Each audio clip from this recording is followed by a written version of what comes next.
now. Okay. Charlie Mangel's gone. I thank Chairman Carl Levin and Chairman Charlie Rangel for their leadership in giving us this opportunity to honor the Tuskegee Airmen. Thank you, Jim.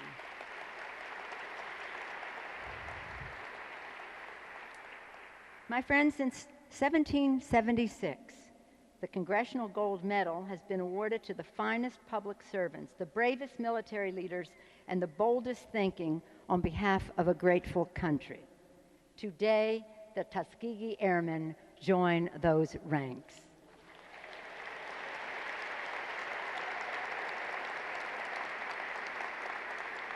We gather here today knowing that this group is not complete, that many of the Tuskegee Airmen are awarded this Congressional Gold Medal today posthumously. And today, we must also remember the 66 members of the Tuskegee Airmen who never came home. As President Abraham Lincoln said at Gettysburg, that from these honored dead we take increased devotion to that cause for which they gave the last full measure of devotion. The cause for which all of the Tuskegee Airmen were bravely willing to give their last full measure of devotion was not just a victory in Europe. It is the American ideal of equality, which is both our nation's heritage and our hope. Today, we all rededicate ourselves to that cause. The Tuskegee Airmen left a segregated country to fight in war, and unfortunately returned to one that was still segregated. Though Hitler was defeated, prejudice was not. Their true, your true heroism in fighting for the values of America, equality, justice, and opportunity, even when those values were not fully extended to you. Today, we are trying to right that wrong, not as enough, but as an expression of appreciation to you. We thank you, and I hope that you will tell your grandchildren, and they will tell theirs, that this day in the capital of the United States, Democrats and Republicans, House and Senate, came together in unity to honor you.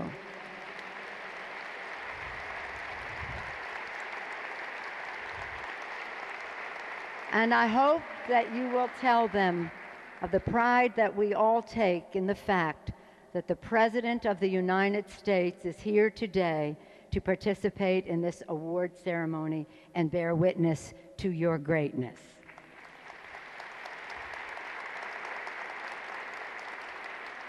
As we give you the honor you so rightly deserve and which is so long overdue, we do so in the spirit and the pledge to work together to build a future worthy of the sacrifice you were willing to make and the leadership you provided for our country. Thank you and congratulations.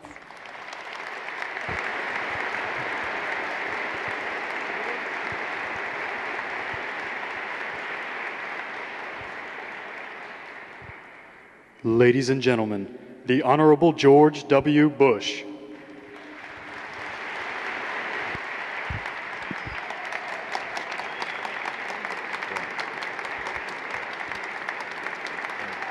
Thank you all. Please be seated. Thank you. Madam Speaker, Mr. Leader, members of Congress, Secretary Powell, distinguished guests. You know, the Speaker and I had the honor of having our picture taken with you, and as I walked into the rotunda, a place that occasionally I get invited up here and I walk into, I was impressed by the fact that I wasn't amongst heroes who were statues. I was impressed that I was amongst heroes who still live.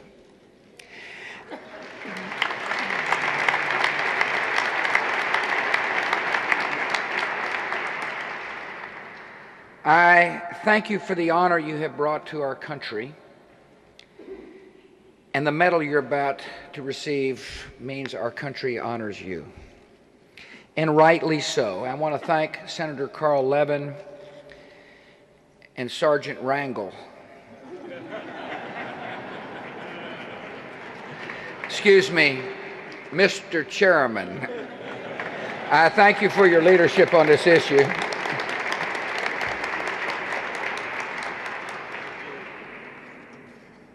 I have a strong interest in World War II airmen. I was raised by one. He flew with a group of brave young men who endured difficult times in the defense of our country.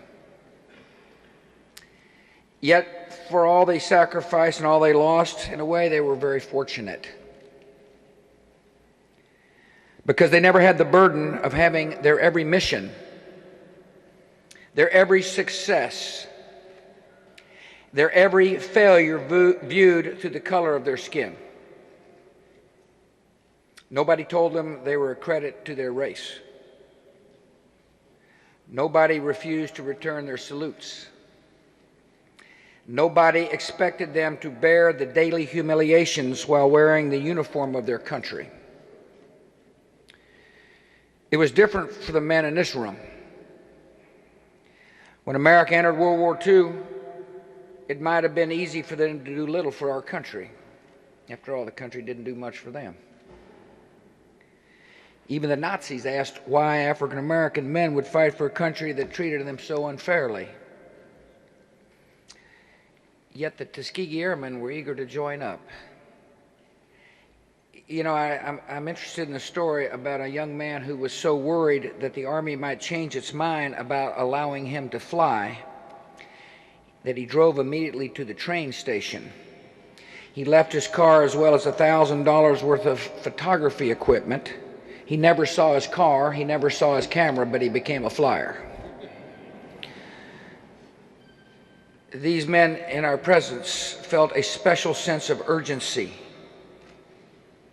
They were fighting two wars. One was in Europe, and the other took place in the hearts and minds of our citizens. That's why we're here.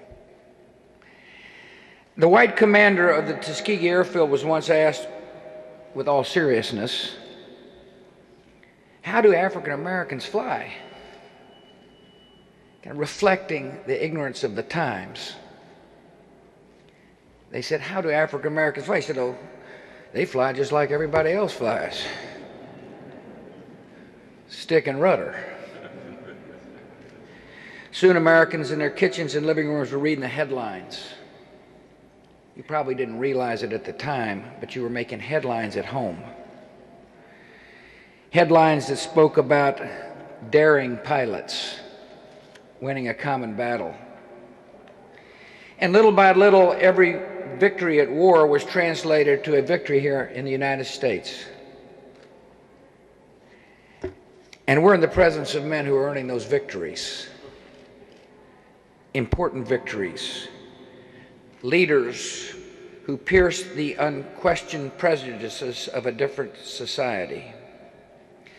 You gave African Americans a sense of pride and possibility. You saw that pride and awe, I'm sure you remember, in the faces of young children who came up to you right after the war and tugged on your uniforms and said, "Mister, can you really fly an airplane?" Some of you have been in Germany and Iraq, and you still see that sense of pride. I appreciate your going.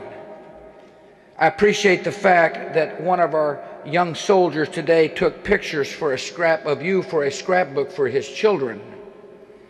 I appreciate the fact that one of our soldiers today said it's not often that you get a chance to meet the guys who have paved the path for you.